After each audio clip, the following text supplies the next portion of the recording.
Hello everyone, welcome to Magnabins. मैं Abhishek Kumar. Magnabins अकेला एक ऐसा प्लेटफॉर्म जो complete NCERT book, NCERT exemplar और बेस्ट पब्लिशर्स की बुक आपको कंप्लीट थ्योरी और कंप्लीट सॉल्यूशंस के साथ प्रोवाइड करते हैं। इसी के साथ में अकेला एक ऐसा प्लेटफॉर्म जो आपको तैयारी करवा रहा है एनटीएससी एग्जाम और ओलंपियाड एग्जाम्स की। और अगर आपका सपना है आईआईटी, जेईई या नीट क्लियर करना, मतलब इंजीनियर या डॉक्टर बनना, तो आपको मैग्नाबिन्स आईआईटी जेईई नीट चैनल के थ्रू तैयारी करवाई जा रही है कंप्लीट फाउंडेशन कोर्स की। चलिए स्टार्ट करते हैं इस वीडियो को। इस वीडियो में हम लोग कवर कर रहे हैं एक्सरसाइज 5.5, एक बहुत इंपॉर्टेंट और एक अच्छी एक्सरसाइज। टोटल 4 क्वेश्चन है। क्लास 6 स्टूडेंट्स, आपका ये चैप्टर नंबर 5 की एक्सरसाइज है और चैप्टर नंबर 5 जो है वो है आपका अंडरस्टैंडिंग एलिमेंट्री शेप्स। एक अच्छा चैप्टर जिसकी कंप्लीट थ्योरी पूरी उम्मीद करता हूं आप लोग पढ़ चुके होंगे। तो यहां पर आपको कंप्लीट थ्योरी दे दी गई है, कुछ 5 थ्योरी वीडियोस आपको दी थी और पूरी आप वॉच करिए। उसी के बाद आप एक्सरसाइज सॉल्व करेंगे तो आपको बहुत अच्छे समझ आएगा। डन। तो चलिए इस एक्सरसाइज में जो पहला सवाल है उसको पिक करते हैं। फर्स्ट क्वेश्चन, टोटल 4 क्वेश्चन है। फर्स्ट क्वेश्चन कह रहा है which of the following are models for perpendicular lines. इनमें से ऐसा कौन सा है जो परपेंडिकुलर लाइन का कंस्ट्रक्शन, मतलब परपेंडिकुलर लाइंस दिखा रहा है। कुल मिला के आपको इस स्टेटमेंट्स को रीड करना है और इसमें से बताना है कौन सा स्टेटमेंट परपेंडिकुलर लाइंस के लिए यहां पे जस्टिफाइड है। डन। चलिए पहला देखते हैं, the adjacent edges of a table top. अगर मैं बात करूं, जो फर्स्ट इन्होंने पॉइंट हमें बोला है, तो फर्स्ट पॉइंट में हमसे बोल रहा है द एडजेसेंट। एडजेसेंट का मतलब अगल बगल वाले जो एजेस होते हैं of a table top. Top का जो टेबल का जो टॉप होता है उसके जो अगल बगल वाली शेप है। अगर मैं बोलूं ये मेरा टेबल टॉप है तो इसमें ये जो अगल बगल वाली साइड्स हैं, ठीक है, और ये किस तरह का आपको यहां पे परपेंडिकुलर लाइंस क्या दिखा रही है, model for a perpendicular line. तो मैं कहूंगा yes adjacent edges of a table top are perpendicular lines. Adjacent edges of table top are perpendicular lines. तो पहला वाला जो है यहां पर यस हम कहेंगे, ए पॉइंट जो है ये परपेंडिकुलर लाइंस यहां पे दिखा रहा है। मूव करते हैं इसके बी पार्ट की तरफ। तो बी पार्ट में ये कह रहा है रेलवे ट्रैक के बारे में, the lines of a railway track. अब आप जब lines of a railway track देखते हैं तो ये हमेशा एक दूसरे के पैरेलल जाती हैं, पैरेलल मूव करती हैं। तो यहां पे मैं कहूंगा the lines of a railway track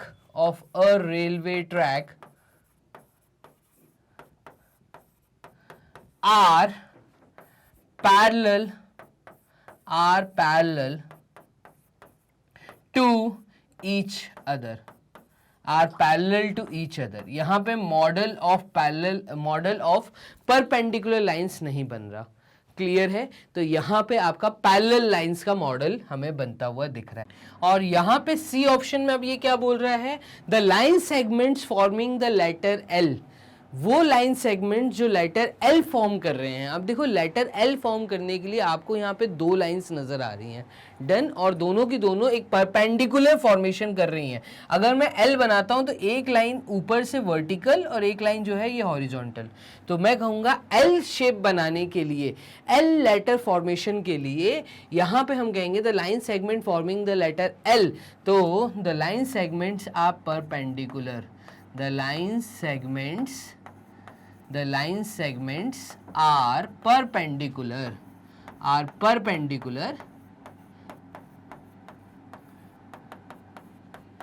ठीक है। तो the line segments are perpendicular lines, ठीक है, द आर परपेंडिकुलर, बस ऐसे कर दीजिए। और डी ऑप्शन में देखिए ये क्या बोल रहा है। तो डी ऑप्शन में ये कह रहा है the letter we.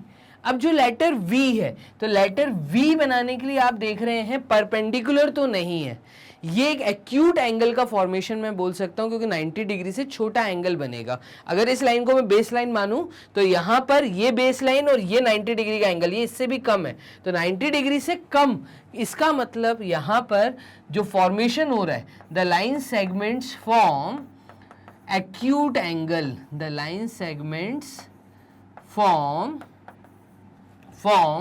acute angle, ना कि परपेंडिकुलर लाइंस। तो ये एक्यूट एंगल फॉर्मेशन कर रही हैं और आपको यहाँ पे ये चीज़ मैंने कंप्लीट सिखाई है। एक्यूट एंगल क्या होता है, ऑब्ट्यूज एंगल क्या होता है, रिफ्लेक्स एंगल किसको बोलते हैं। देन चलिए, तो क्वेश्चन नंबर 1 के ये पूरे डी ऑप्शन तक हमने चीज़ों को विद ड्राइंग स्टेटमेंट समझ लिया क्या लिखना है। तो इस क्वेश्चन में पूछा था which of the following are models of perpendicular lines. मैं कहूँगा ए और यहाँ पे सी। तो ए एंड सी, इसका जो एक्चुअल आंसर है वो है ए एंड सी। ये जो दो ऑप्शन है ए और C, which of the following, तो A and C are the models for perpendicular lines, models for perpendicular lines. ये इसका एक्चुअल आंसर है। ये जो पूरे मैंने यहाँ पे लिखा है स्टेटमेंट, ये मैंने आपको समझाने के लिए किया है। आप चाहें तो एकदम, अगर एग्जाम में इस तरह का कोई क्वेश्चन आता है तो आप सॉल्व करके आ सकते हैं परपेंडिकुलर लाइंस, और नहीं तो 1 मार्क्स में, हाफ मार्क्स में अगर पूछते हैं तो आपको तो बस यहाँ पे ये वाला स्टेटमेंट लिख कर आना है। हाँ, अगर यही क्वेश्चन 2 मार्क्स 3 मार्क्स में आता है, डेफिनेटली मैं कहूँगा हर ऑप्शन को आप अगर जस्टिफाई करके आए कि भाई ड्राइंग भी बनाएं, आप स्टेटमेंट भी लिखें वो एक्चुअली क्या फॉर्मेशन कर रहे हैं और यहाँ पे परपेंडिकुलर के लिए क्या फॉर्मेशन है। डन। अगर ऐसा लिख कर आएंगे तो 3 मार्क्स मिलने के चांसेस हैं, नहीं तो ये क्वेश्चन अगर आता है हाफ आधा मार्क्स में ही आएगा, आधा या 1 मार्क्स में आपको ये क्वेश्चन मिलेगा। आप सिर्फ यही आंसर लिख कर आइएगा कि कौन सा ऑप्शन परपेंडिकुलर लाइन है। तो A and C are the models of perpendicular lines. इस प्रकार से एक्सरसाइज 5.5 का हम क्वेश्चन नंबर 1 अटेम्प्ट करेंगे। मूव करते हैं क्वेश्चन नंबर 2 की तरफ। सेकंड क्वेश्चन देखिएगा, टोटल 4 क्वेश्चन है, छोटी वीडियो है, अराउंड मैं कहूँगा 20 to 25 मिनट्स की जो वीडियो है इसको पूरा वॉच करिए सो दैट आपको चीज़ें बहुत अच्छे समझ आए। एक एक चीज़ का एक्सप्लेनेशन करते हुए मैं चीज़ों को समझाता हुआ आगे बढ़ रहा हूँ। देखना, let P Q be the perpendicular to the line segment X Y. ये कह रहा है let P Q be the perpendicular to the line segment X Y. एक एक्स वाई लाइन है, ठीक है, हम इसको बोल देते हैं ये एक्स वाई है, ठीक है, और इसमें जो पी क्यू है ये एक परपेंडिकुलर है। तो पी क्यू जो है ये एक परपेंडिकुलर है, ये पी है ये क्यू है। यहाँ पे क्या बोला, let P Q be the perpendicular to the line segment X Y, let P Q and X Y intersect in the point A. ये जहाँ पे इंटरसेक्ट करेंगे वो पॉइंट ए है, तो इसका मतलब ये पॉइंट क्यू नहीं है, ये पॉइंट ए है, और यहाँ पे हम बोल देते हैं ये पॉइंट क्यू है। Done.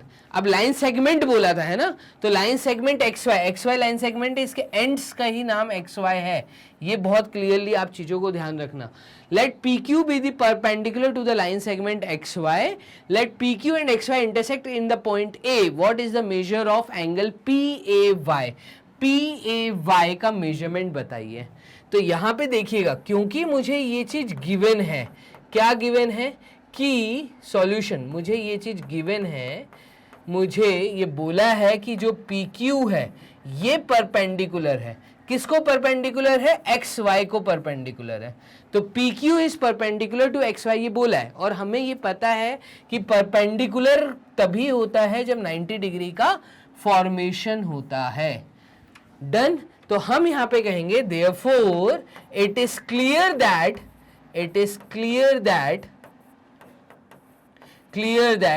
Angle P A Y, हमसे इसी एंगल के बारे में बात की थी, तो angle P A Y is equals to 90 degree.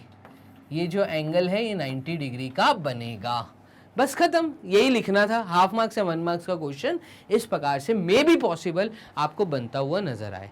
चलिए, क्वेश्चन नंबर 2 हमारा सॉल्व हो गया। मूव करते हैं क्वेश्चन नंबर 3 की तरफ। थर्ड क्वेश्चन क्या कह रहा है इसको देखिएगा, बोर्ड कर लेते हैं clear. Question number 3, there are 2 set squares in your box. आपके बॉक्स में 2 तरह के सेट स्क्वायर होते हैं।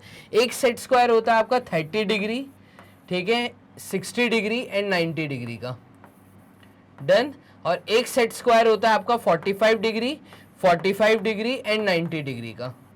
ये आप सबको पता होना चाहिए, ये मैंने थ्योरी लेक्चर में बहुत अच्छे से समझाया है कि आप जो ज्योमेट्री बॉक्स मार्केट से परचेस करेंगे उस ज्योमेट्री बॉक्स में 2 सेट स्क्वायर आपको मिलते हैं। आपको एंगल्स पता होने चाहिए उन सेट स्क्वायर्स के क्या हैं। So there are two set squares in your box. What are the measure of the angles that are formed at their corners? Do they have any angle measure that is in common? तो यहाँ पे देखिएगा, question का solution हम लिख लेते हैं. यहाँ पे वर्ड आएगा सॉल्यूशन, और the set squares available in geometry box, the set squares have the measurement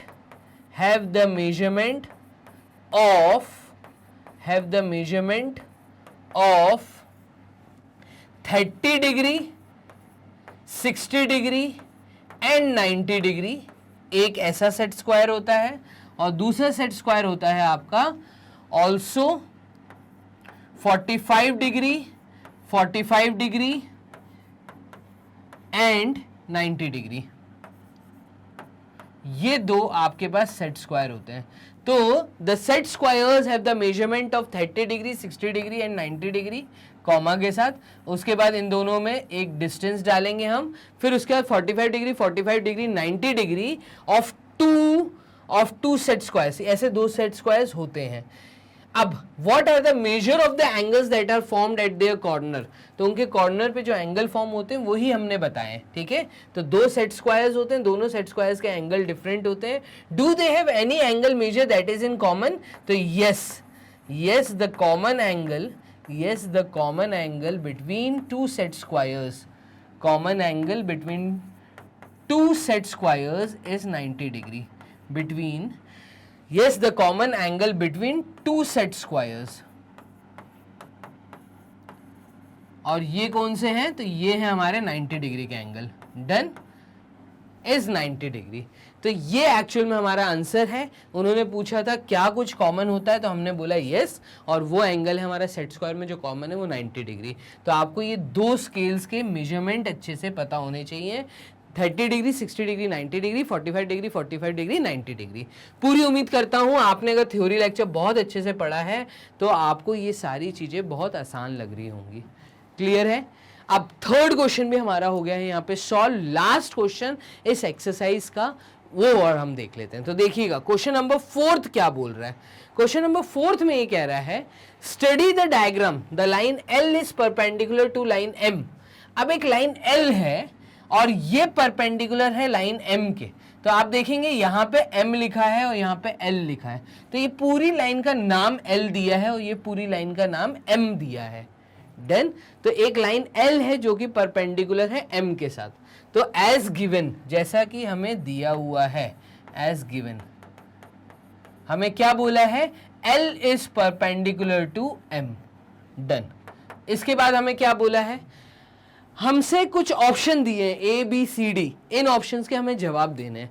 ये पूछ रहा है is CE equal to EG.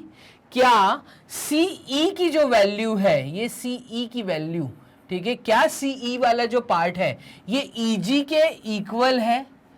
तो अगर मैं एक यूनिट जो यहाँ पे 1 से 2 तक का ये जो यूनिट दिख रहा है 0 से 1, तो ये जो हमें गैप दिख रहा है A से B, B से C, C से D, D से E, E से F, F से G, G से H, इन गैप्स को अगर मैं सिंगल यूनिट मान लूँ, 1 यूनिट मान लूँ, तो मैं यहाँ पे बोल रहा हूँ let AB is equals to BC which is equals to CD, which is equals to DE, which is equals to EF, which is equals to FG, which is equals to GH, is equals to 1 unit. हम ऐसा supposition कर लेते हैं पूरा question solve करने के लिए.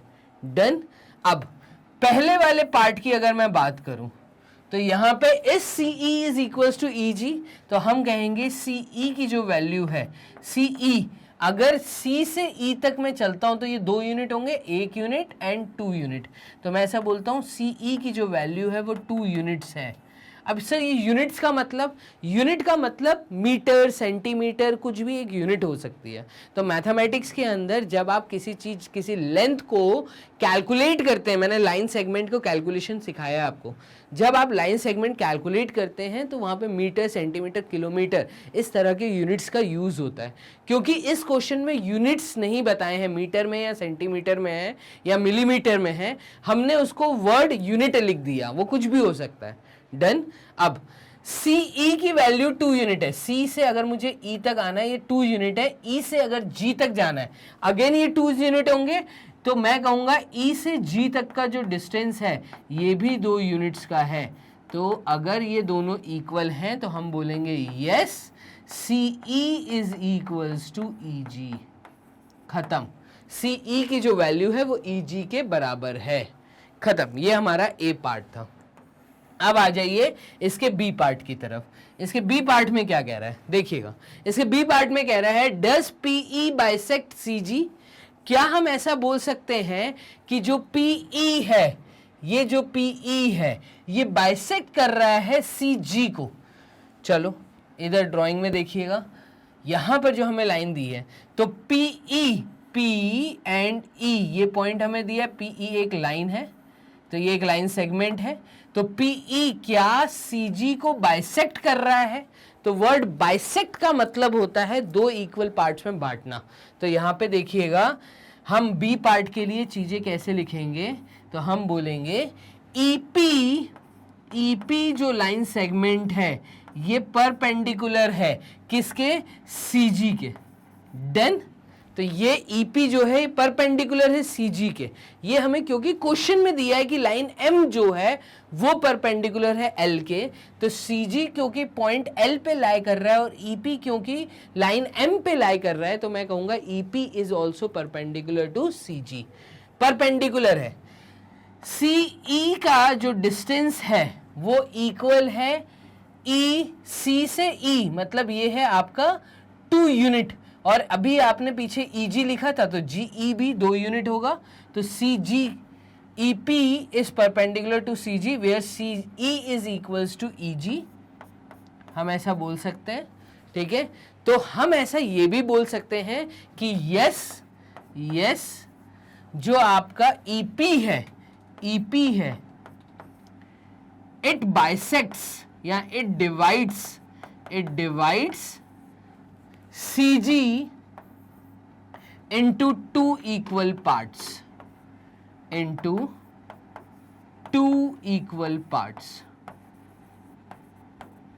Done.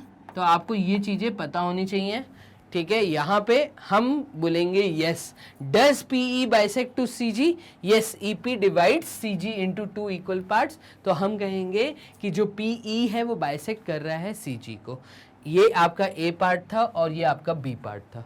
अब हम मूव करते हैं इसके C पार्ट की तरफ। C पार्ट में कह रहा है identify any 2 line segment for which PE is the perpendicular bisector.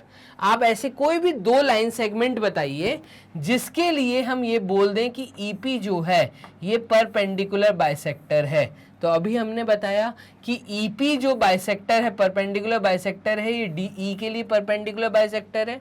DE is equals to EF, और ये CE और EFG को भी इक्वल पार्ट्स में बांट रहा है। ये BCD, देखो आप BCDE 1 unit, 2 unit, 3 unit, 1 unit, 2 unit, 3 unit, ये B से H को भी 2 इक्वल पार्ट्स में बांट रहा है।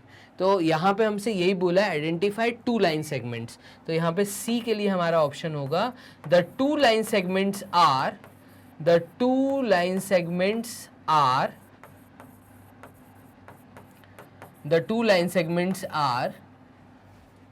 BH, ठीक है। For identify any 2 line segments for which PE is the perpendicular bisector. The 2 line segments are BH and, अब बाकी आप CG को दे दो, ठीक है। तो CDE यहां से C से लेके E तक 2 यूनिट है और E से लेके G तक 2 यूनिट है, तो हम CG भी बोलेंगे। CG done. तो लाइन सेगमेंट बी एच भी हो सकता है, सी जी भी हो सकता है, डी एफ भी हो सकता है, also D F, also D F. तो यहां पे डी एफ भी एक होगा। डी से लेके एफ तक का ये जो लाइन सेगमेंट है इसको भी परपेंडिकुलर बाइसेक्टर है। For what, for which the perpendicular bisector P E, P E is the perpendicular side bisector for which PE is the perpendicular bisector, perpendicular bisector। पूरी उम्मीद करता हूं यहां तक आपको चीजें बहुत अच्छे से समझ आ रही होंगी। डन। तो यहां पर आप देखें तो B से H तक जो PE है ये परपेंडिकुलर तो है, साथ में बाइसेक्टर भी है, 1 यूनिट, 2 यूनिट, 3 यूनिट। तो ये जो पार्ट है ये 3 यूनिट्स का पार्ट है, और ये जो पार्ट है अगेन EF FG GH पूरा मिला के E से H तक ये भी 3 यूनिट्स है। तो मैं कहूँगा पूरी एक लाइन है BH जिसको EF परपेंडिकुलर के साथ बाइसेक्टर भी है। डन। तो परपेंडिकुलर बाइसेक्टर बताना था, वो हमने ये 3 नाम बताए, उन्होंने 2 ही पूछे थे, हमने 3 नाम बताए। तो यहां तक पूरी उम्मीद करता हूं आपको A B C तीनों पार्ट समझ आ गए होंगे। अब D पार्ट में देखिए क्या बोल रहा है, आर दिस ट्रू, क्या ये सब हमने ट्रू जो भी लिखा है यहाँ पे, ये जो 3 ऑप्शन लिखे हैं, क्या ये हम सही बोल रहे हैं, ट्रू है या फॉल्स है।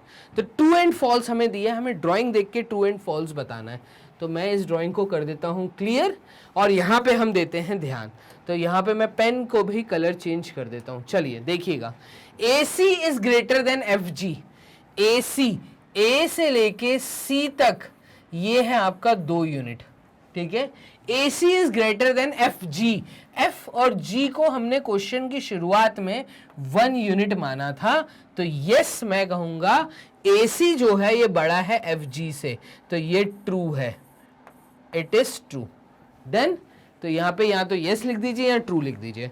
तो इन्हें कहा था आर दिस ट्रू, तो हमने कहा है यस। अच्छा, उन्होंने सवाल पूछा था क्या ये ट्रू है, तो हम कहेंगे यस। डन, यहाँ पे आएगा यस।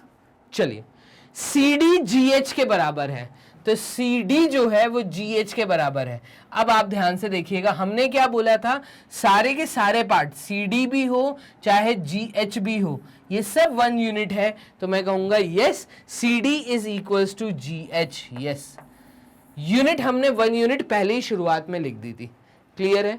इसके थर्ड पार्ट को देखना, BC is less than, B से लेके C तक, तो BC हमने 1 यूनिट माना था, यहां पे इन्होंने बोला है BC छोटा है EH से, तो E से लेके H तक की जो दूरी है ये BC है 1 यूनिट, और E से लेके H तक है 3 यूनिट। तो हम कहेंगे yes, BC is less than EH। इस केस में भी हमारा जवाब आएगा यस, ये जितने तीनों स्टेटमेंट लिखे हैं ये ट्रू है। आर दिस ट्रू, तो मैं कहूंगा यस यस यस। क्लियर। तो इस प्रकार से हमें फाइनली एक्सरसाइज 5.5 के ये 4 क्वेश्चन को करना था सॉल्व। एक छोटी वीडियो है, पूरी उम्मीद करता हूं आपने लास्ट तक वॉच किया होगा। डन। अब मैं आपको ये बता देता हूं कि जब आप गूगल राजा के पास जाके टाइप करेंगे magnetbrains.com, तो magnetbrains.com टाइप करते ही आपके सामने पूरी कंप्लीट हमारी वेबसाइट ओपन होती है, जहां पे एक प्रॉपर अरेंज फॉर्मेट में और विदाउट एनी एडवर्टाइजमेंट आप सारी वीडियोस को वॉच कर सकते हैं। तो आप हैं 6th क्लास में, आपको complete NCERT book, NCERT exemplar और मोस्ट इंपॉर्टेंट क्वेश्चंस आपको आसानी से वेबसाइट पे अवेलेबल है। और अगर आपको तैयारी करनी है किसी कॉम्पिटिटिव एग्जाम की, जैसे आपका सपना है इंजीनियर बनना या डॉक्टर बनना, तो इसकी भी तैयारी मैग्नेट ब्रेन्स के प्लेटफॉर्म पे 100% फ्री एजुकेशन के साथ कराई जाती है। आपके घर में कोई भी आपसे बड़ा या आपका कोई भी रिलेटिव या कोई भी ऐसा कॉलेज गोइंग स्टूडेंट जो आपके टच में है, आपके रिलेशन में हैं, तो उनको जो बताइए कि मैग्नेट ब्रेन्स अकेला एक ऐसा प्लेटफॉर्म जो 100% फ्री एजुकेशन के साथ लॉ की तैयारी भी करवाता है, इंजीनियरिंग की तैयारी भी करवा रहे हैं, डॉक्टरेट की भी तैयारी करा रहे हैं। इसी के साथ में लॉ के साथ में हम लोग किसी भी बिहार बोर्ड हो या कोई भी बोर्ड हो, यहाँ पे बैंक की तैयारी, स्पोकन इंग्लिश की तैयारी, रेलवेज की तैयारी भी आसानी से कराई जा रही है, चाहे यूपीएससी का एग्जाम हो चाहे एसएससी का एग्जाम हो। तो कंप्लीट मैग्नेट ब्रेन्स के प्लेटफॉर्म पे सारे एग्जाम्स की तैयारी कराई जा रही है, और ये है कंप्लीट 100% फ्री। किसी तरह का कोई कूपन कोड अप्लाई नहीं करना, किसी भी तरह का आपको यहाँ पे सब्सक्रिप्शन फीस भी पे नहीं करनी है। 100% free education, best quality content, और वो भी सारा बेस्ट फैकल्टीज़ के द्वारा आपको यहाँ पे डिलीवर किया जाता है। आप और न्यूज़ जानने के लिए या और अच्छी वीडियोस को वॉच करने के लिए हमें फॉलो कर सकते हैं टेलीग्राम ग्रुप पे, आप हमें फॉलो कर सकते हैं इंस्टा, फेसबुक पे, और इसी के साथ में ट्विटर के साथ में आप हमारे साथ जुड़े रह सकते हैं।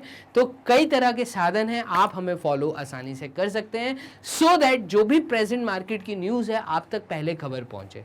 मैग्नेबिन्स अकेला एक ऐसा प्लेटफॉर्म जो आपको best quality content, 100% free education, best teachers, सब कुछ प्रोवाइड कर रहे हैं।